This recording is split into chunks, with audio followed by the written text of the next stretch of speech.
Ma'am, nangangopya po si Scarlett sa akin, no? Apakasinungaling mo, Samantha. May nangangopya pala dito? Bagsak ka na sa akin, Scarlett.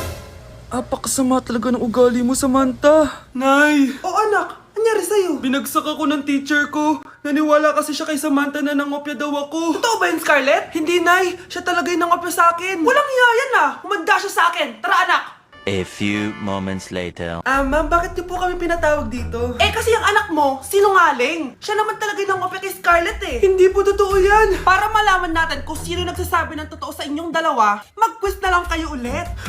Patay ako nito. Humanda ka ng mapahiya, Samantha. Okay, time's up. Pass your papers. Scarlett, naka-perfect ka. Yes! Talino talaga ng anak ko. Samantha, wala kang tamang sagot. Ikaw talaga ang totoong nangungopya. Nakakahiya ka, Samantha.